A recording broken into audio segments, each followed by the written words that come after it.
Olá, ótimo dia, quarta-feira, 8h30 da manhã. Seja muito bem-vindo, seja muito bem-vinda ao nosso podcast Na Mente do Líder. Hoje é episódio de número 2 e nós temos, olha só, nós temos a honra hoje de ter um entrevistado aqui maravilhoso, você já vai conhecer. Eu sou Gláucia Baio, especialista em liderança e estou hoje à frente aqui do nosso podcast. Olha só, hoje eu tenho a honra de apresentar aqui para vocês, de conversar, de bater um papo, de entender um pouquinho melhor da história desse cara. Eu vou precisar ler, tá? Vocês me desculpem, eu vou precisar ler porque, olha, não é qualquer um não. Eu vou fazer uma breve introdução aqui, mas é claro, depois ele vai se apresentar um pouquinho melhor, vai contar pra gente um pouquinho melhor dessa história. Mas olha só, ele tem 40 anos de idade e uma jornada aí de mais de 15 anos de experiência no segmento automotivo. Ele é do tipo de profissional que acredita em bons negócios e bons valores também. E que toda empresa, olha que maravilhoso, não é uma honra, gente, ouvir isso? E que toda empresa precisa ter Deus como sócio. Eu já concordo. Casado há 16 anos, aí pai de princípios fortes, firmes e sólidos e atua com excelência na compra e venda de veículos, especialista no mercado de automóveis. E também está à frente aí da empresa Bons Negócios em Carros. Eu já quero começar aqui, então, eu quero que você se apresente um pouquinho melhor e eu quero que você me conte um pouquinho como é que é isso de pai de princípios firmes, valores sólidos. Olá pessoal, muito bom dia, excelente quarta-feira a todos. É um privilégio estar participando desse podcast Na Mente do Líder. Acho que o nome é fantástico, show de bola. Pai de princípios fortes. Eu acredito que o dinheiro nem sempre ele fala mais alto numa negociação, né? Eu sou do princípio que eu não vendo para qualquer um, eu não faço negócio com qualquer pessoa, né? Eu acredito que existem momentos na vida que de fato você precisa fechar aquele negócio que vai levantar a sua empresa ou que vai manter a sua empresa por mais aquele mês. Mas eu acredito que o principal, quando você tem princípios fortes, né, vinculado a um sócio, que é o mais poderoso de todos, que é Deus, né, aquilo que eu acredito, você precisa colocar e impor limites a uma vida empresarial. Então, eu acredito nisso. Pai de princípios fortes é isso. É você poder honrar, fazer aquilo que vai te honrar também, não colocar o outro dentro de problemas, para que você não se coloque também dentro de algum problema. Então, resumindo, seria isso, pai de princípios fortes. Excelente. E olha, eu imagino que seja difícil falar sobre isso, né? Puxa vida, não colocar o dinheiro à frente do negócio ou a todo custo, né? E é aqui que a gente entende o caráter e o propósito do líder, né? Da pessoa antes do líder de negócios. Mas eu queria que você contasse, puxa vida, não é fácil colocar os princípios à frente, principalmente quando está iniciando o negócio, porque todo início é difícil, né, Lê? Eu não sei se você lembra, já faz 15 anos aí desta profissão, mas provavelmente você já tinha ali uma bagagem, mas conta pra gente um pouquinho como é que foi esse início, se lá atrás você já tinha isso tudo muito forte em você, ou se isso foi sendo construído ao longo da sua carreira. Bom, vamos lá. Há 15 anos atrás, falando, né, no segmento de carros, eu já tenho uma experiência na área comercial, mas falando principalmente do segmento de carros, há 15 anos atrás, eu me deparei com várias situações de um mercado muito ruim. Não que o mercado de carro hoje seja muito bem falado, né? Acho que a vida do vendedor, no geral, a vida do comércio, principalmente o mercado de carro, infelizmente, ele não é um meio muito bem falado, né? Mas há 15 anos atrás eu me deparei com várias situações as quais eu pude olhar e entender que aquilo não era para mim. Como, por exemplo, ludibriar numa questão de um carro adulterado, ludibriar numa questão de um carro com problema mecânico, um problema elétrico, uma condição que, com certeza, muito desfavorável para o cliente. Então, naquele momento, eu pude me formar como profissional, e 15 anos depois poder ter essa conclusão de que dentro da minha empresa existe limites, existe algumas coisas que de momento nenhum eu posso me desvincular ao meu sócio, né? Fazer aquilo que vai me atrapalhar, que eu acredito que para quem acredita é o mais importante, né? O mercado de carro é um mercado que é muito concorrido, o mercado de carro é um mercado muito minucioso em relação à parte de negociação, muito detalhe para se fazer. E assim como todos, eu comecei sendo um vendedor de uma loja, acreditando dentro da política da loja, entendendo o perfil de cada loja, vários nãos na cara, né? Como todo sonhador, como todo vendedor, mas dentro dessas experiências eu pude me moldar como profissional e chegar no objetivo aí, 15 anos depois, ter a empresa Bons Negócios em Carros, que já existe há 5 anos de CNPJ, mas há 10 anos eu comercializo já essa parte aí como dono do meu negócio, né? Trabalhei como líder há mais ou menos uns 10 anos na frente, né, que eu acho que é o principal hoje do podcast, né, na mente do líder. Pude montar equipes, é difícil, muito difícil. É como para quem tem filho, eu não tenho filho, mas para quem tem filho, uma equipe é sempre um filho pedinte, um filho mimado, um filho ingrato, né? Ou às vezes aquele que demonstra uma certa gratidão num pequeno momento, depois de um certo momento mostra novamente uma ingratidão, enfim. São experiências aí que para o líder é bem difícil no dia a dia, principalmente vendendo carro, né, nesse segmento. Sem dúvida. E você começou então há 15 anos com a experiência e há 10 no seu próprio negócio. Como que foi essa virada de chave? Que horas você olhou para aquilo? Porque a gente quer entender exatamente o que passa na mente de um líder, né? Sim. Em qual momento você se viu como líder? Você viu, peraí, eu acho que eu consigo aqui fazer sozinho. A pergunta é, que horas você assumiu esse protagonismo e falou, agora tá comigo, agora eu vou abrir a minha empresa, agora eu vou fazer por mim.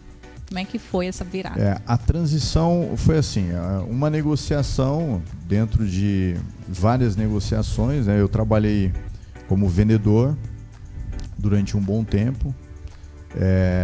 Em várias negociações ficava bem distante do meu sim para o cliente, então tudo dependia de uma diretoria, dependia de um gerente, e aquilo ali me moldou, me forçou a chegar num ponto que eu só posso decidir o sim ou não para aquilo que é meu, né? O meu produto eu posso definir o limite, eu posso definir o que eu posso ou não fazer. Então esse foi o ponto-chave, né? Em várias situações eu queria negociar com o cliente, finalizar, dar um sim para ele, e por várias vezes a diretoria dizia não, ou por algum motivo, um motivo sim, um motivo não. E a partir daí eu comecei a adquirir carros, a preparar os carros e colocar dentro de uma loja, né? Eu tenho um grande agradecimento aí às lojas que eu pude participar, das quais eu fui vendedor, das quais eu fui gerente, das quais eu ajudei no lançamento de lojas também. E dentro dessas lojas eu pude vender, comercializar o meu próprio produto. Então, enquanto a loja tinha lá a sua quantidade de carros de 40, 50, 60, trabalhei em lojas que tinha mais de 150 carros no estoque. Mesmo assim, essas lojas, elas me permitiram colocar a minha mercadoria lá dentro, ser dono do meu negócio, mas desenvolver dentro de uma loja de um terceiro, né? Então, para mim foi um grande crescimento, porque além de ser um autônomo dentro dessa loja, eu não era registrado, não tinha CLT, não tinha nada disso, mas além de eu ser um autônomo dentro dessa loja, ter uma ajuda, um auxílio ali, a parte de comissão, eu pude também vender o meu produto lá dentro, né? Então ali eu pude entender um pouco mais a parte de preparação, o que seria uma margem legal para comercializar aquele produto, o que seria um carro que seria bacana de comércio, e definir todas essas situações ali no ato da negociação final com o cliente. Então esse foi o pontapé inicial. Depois de algum tempo, né, trabalhando com loja, dentro da loja, comercializando meu produto, né, há 5 anos atrás, eu mudei, né, de cidade, saí de São José dos Campos, fui morar em Jacareí, que é aqui do lado, né? Praticamente é um bairro dentro de São José dos Campos, é muito próximo. E aí eu abri o meu CNPJ, ou seja, sou um pagador de imposto agora como pessoa jurídica, recolho o que tenho que recolher dentro das taxas. E a partir daí surgiu a empresa Bons Negócios em Carros. O nome Bons Negócios em Carros eu já utilizava antes do CNPJ, mas o CNPJ existe há 5 anos. E a ideia foi unir uma experiência, juntamente com várias qualidades que eu tenho, que é a parte de atendimento, a parte de gestão, a parte de avaliação com carros, e poder oferecer ao cliente uma qualidade, uma experiência muito melhor do que uma experiência que ele possa ter em qualquer loja, né? Então, negociar comigo é como se ele tivesse, de fato, negociando no quintal na minha casa, ele sabendo as minhas particularidades, os carros que de fato valem a pena, os princípios, que eu acho que hoje é o que mais vale a pena você ter isso dentro de uma empresa, né? Então, inicialmente seria isso. Legal. O que eu vejo nos líderes, muitas pessoas me perguntam assim, Gláucia, o que é necessário para um líder ser um líder? Líderes nascem prontos, não são formados? Essa é a principal pergunta que eu ouço. E aqui, para mim, claramente, já aparece uma correlação entre os líderes naturais que eu conheço. É o inconformismo. É o estado de estar inconformado. Eu não me conformo com o outro tomando certas decisões que eu não concordo. Eu não me conformo com o status quo. Então, eu vou fazer da forma como eu acredito ser melhor. Seja por valores pessoais, seja por acreditar, seja por saber fazer melhor, de fato, aquilo. Então, foi isso aqui que eu consegui captar na sua fala, que não concordo com isso. Sim. Então eu vou fazer as minhas regras do jogo e eu vou jogar do meu jeito, né? Com as minhas regras. Existe muita questão do funcionário, ele trabalhar dentro de uma empresa e ele não concordar com uma série de coisas, né? E que eu acho que isso é muito normal. Mas o grande X da questão é que ele não concorda até um ponto. Né? Qual que é o próximo ponto? Ele não concorda, ele não tem coragem de concordar ao ponto de sair dessa empresa ou sair dessa loja e montar o seu próprio negócio. Né? Então ele se torna aquele cara que ele não concorda, mas ele é o crítico. Sim.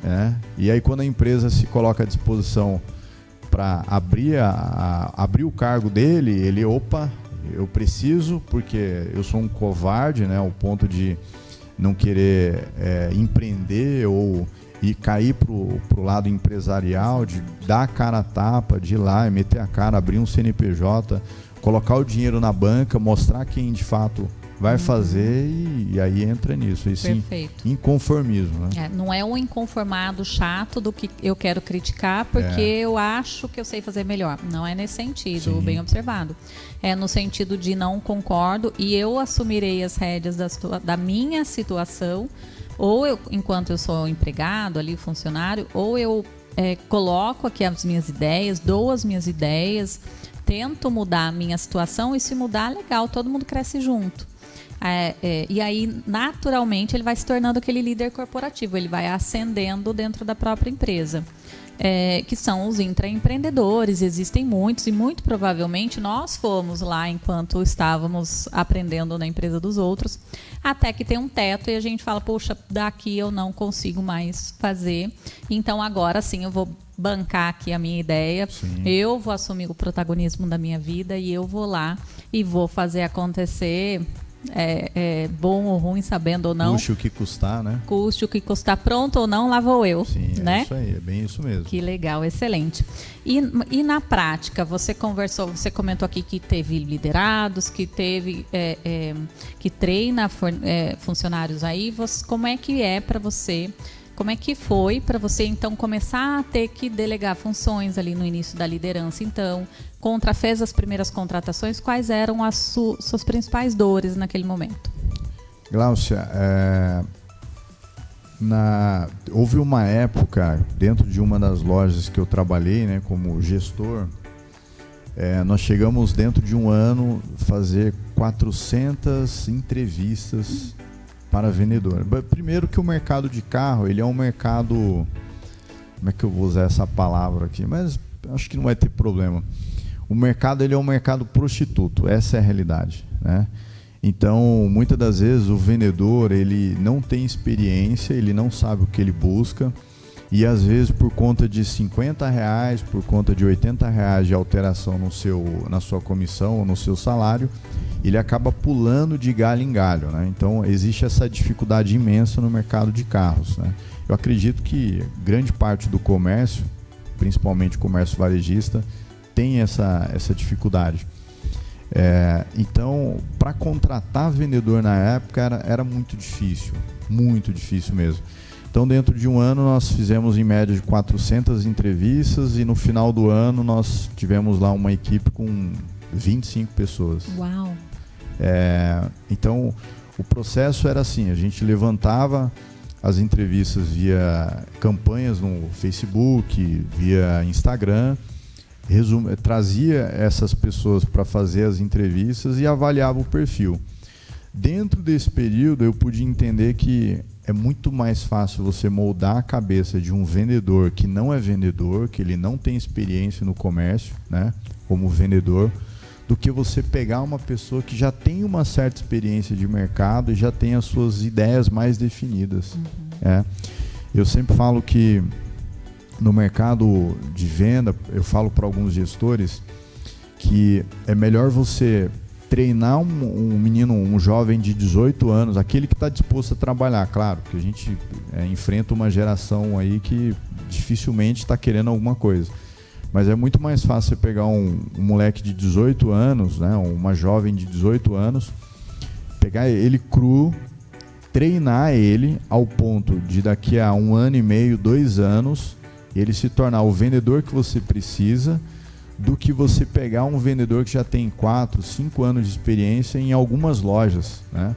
Eu me deparei na época com vendedores que tinham 7, 8 passagens por várias lojas diferentes dentro de um período de 1 ano e meio.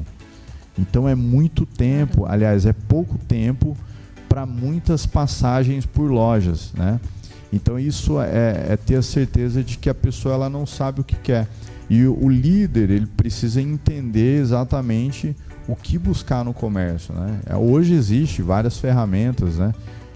Até você mesmo, como líder, aí, como empresário de uma empresa que faz esse tipo de mentoria, vai poder dizer exatamente quais são as ferramentas exatas para você filtrar e entender melhor qual o perfil certo para isso.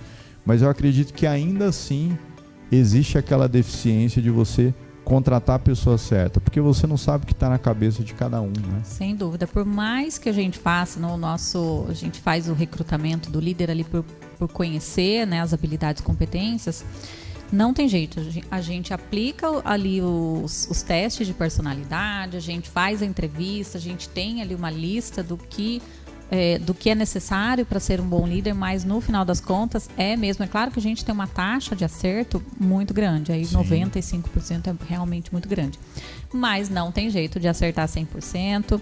Tem ainda empresas que ainda ali sofrem um pouquinho para fazer adaptação, né? Exatamente.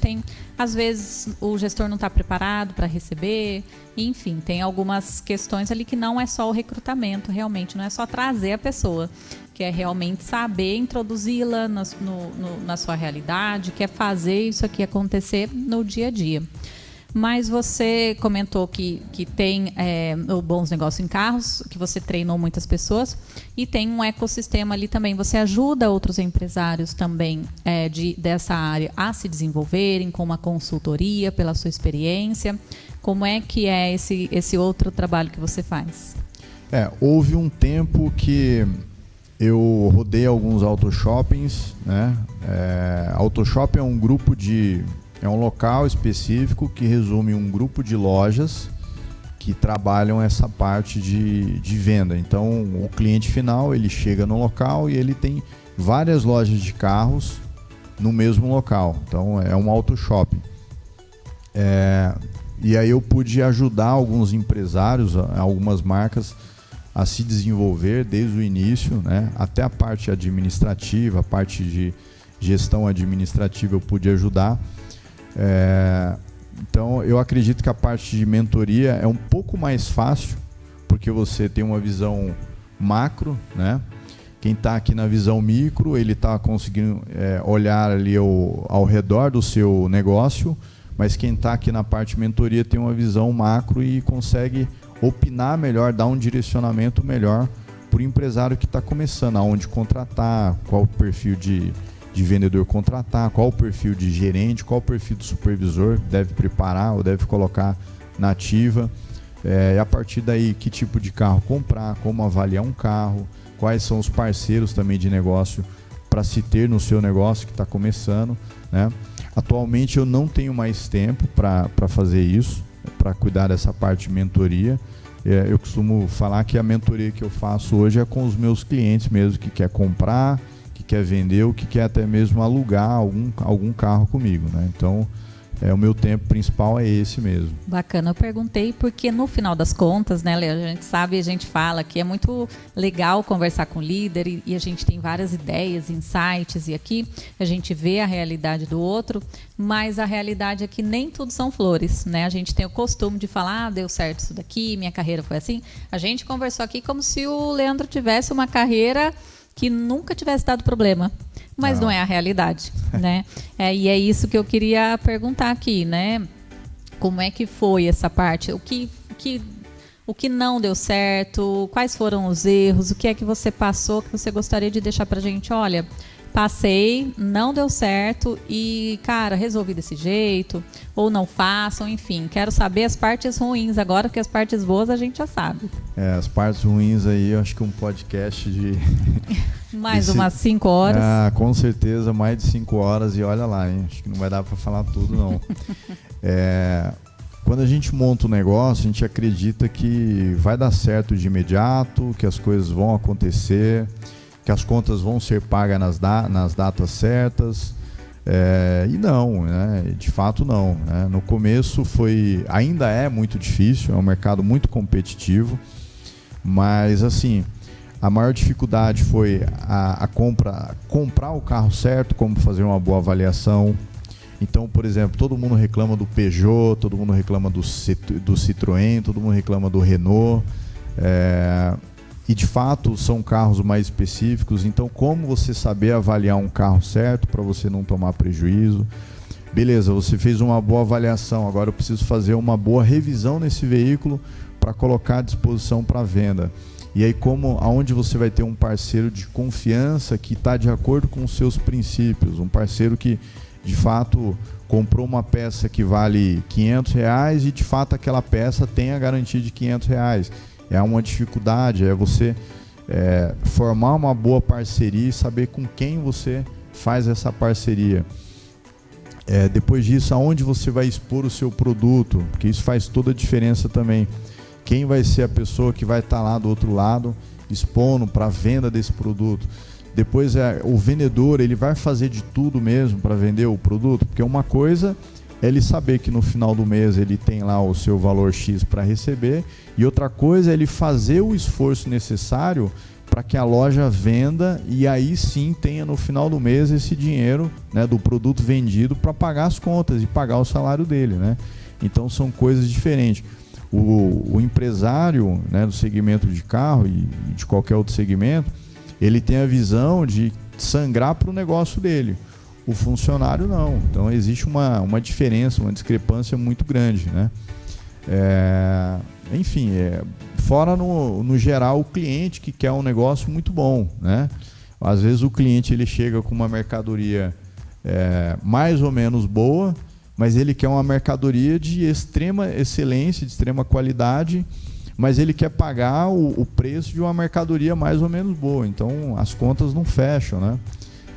Fora o risco de golpe na praça, né? Tem-se muito risco de golpe, você cair num golpe de OLX ou cair num golpe de um cliente oculto, cair num golpe de uma situação que você nem imagina, ou às vezes um carro ser roubado na porta da loja, uma série de coisas. Então as dificuldades elas são inúmeras aí que a gente nem imagina.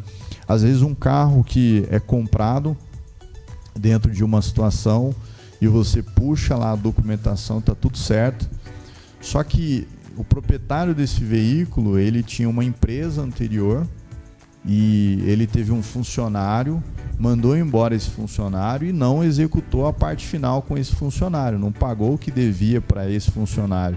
E esse funcionário fez uma reclamação lá no trabalhista, né? E acabou que o juiz decretou aquele carro que você comprou, que a princípio você puxou lá, estava tudo certo, e na verdade aquele carro está entrando num processo judicial lá para entrar para pagar as contas daquele trabalhador, e aí você acaba tomando prejuízo.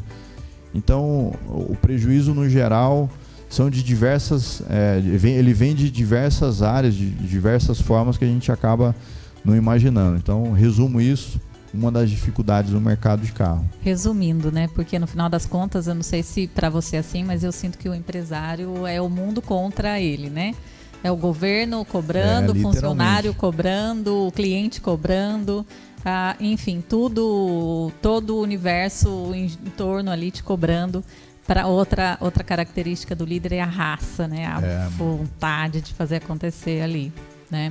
Tem que estar disposto. Fala pra gente, né?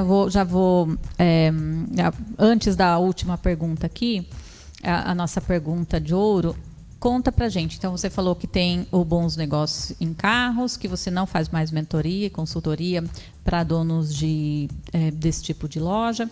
Quais são os seus negócios? Onde te encontrar? Agora é a hora de fazer aí seu merchan. Como é que a gente conhece o Leandro? Onde é que a gente encontra os carros, os Bons Negócios? Bom, tá aqui, ó, tomando um café aqui na canequinha do Bons Negócios em Carros. Patrocínio do Bons Negócios.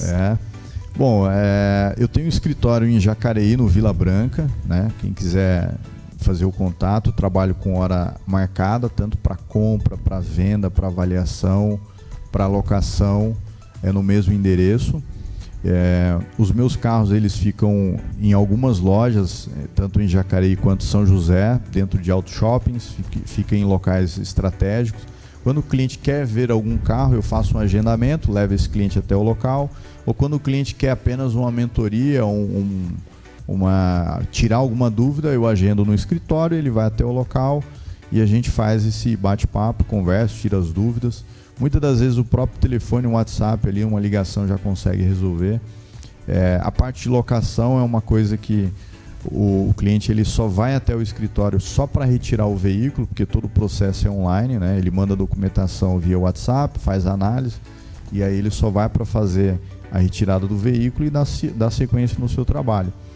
E é isso. Eu tenho alguns parceiros, né? Vendedores, tem um parceiro que trabalha comigo também, que é o Renatão, ele cuida dessa parte operacional dos carros, leva atrás, faz avaliação também, enfim, é isso aí. Então tem a loja Bons Negócios em Carros, que é compra e venda de veículos. O escritório, né, que fica no mesmo local. E também a locação de carros, parte é isso? De locação, isso. Então eu não tenho um carro, quero locar, seja para ficar um mês, para mim, para minha família, ou seja para um aplicativo, por exemplo.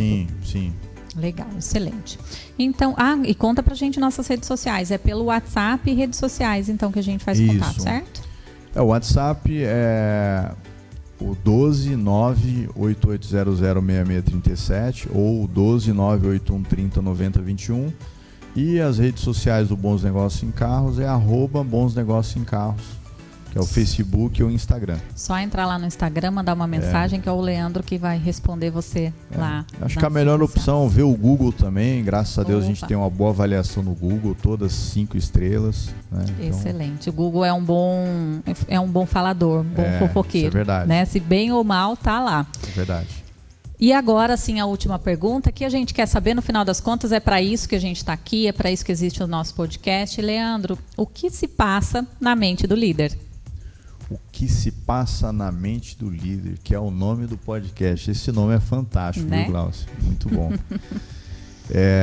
Eu acredito que o que passa na mente do líder é ele formar uma boa equipe, da qual possa ter os princípios e valores da sua empresa, onde essa equipe vai poder atender o seu cliente com muita qualidade, sempre deixando a porta da frente aberta, para qualquer momento esse cliente entrar e sair, né? Então, o líder ele precisa não só falar o que deve ser feito, mas ele tem que viver aquilo que tem que ser feito, né? Ele tem que ser, o famoso exemplo, né? O exemplo ele arrasta. Falar é uma coisa, seu exemplo é outra. Então, eu acredito que é isso. Isso aí. Então, muito obrigada pela sua participação. Quero te agradecer aqui. Vai ser meu parceiro de bancada, vai estar aqui comigo, mas eu queria apresentá-lo, que a gente pudesse conhecê-lo um pouquinho melhor, conhecer a história, a trajetória. Muito obrigada por ter estado aqui hoje com a gente no segundo episódio. Eu que agradeço a oportunidade e na mente do líder. Isso aí. Pessoal, eu quero agradecer você que esteve aí com a gente, assistindo nesse comecinho. Pode ter certeza que, olha, vai passar muitos empresários por aqui, muitas mentes. A gente vai entender o que se passa na mente de muitos líderes de vários segmentos diversos aqui, de fato, para a gente fazer esse entendimento, essa compreensão de muito crescimento, de muitas ideias, de muitos projetos. Então, eu quero convidá-lo para você seguir as nossas redes sociais, para você ter acesso sempre aí aos conteúdos que a gente vai postar, sempre, todas as quartas-feiras, 8h30 da manhã, pelo YouTube, ao vivo. Mas segue as nossas redes sociais também, Instagram e TikTok, porque aí você vai ver os cortes, vai ver ali só os highlights. Esteja com a gente todas as quartas-feiras. Então, hoje a gente encerra por aqui. Muito obrigada e até a próxima.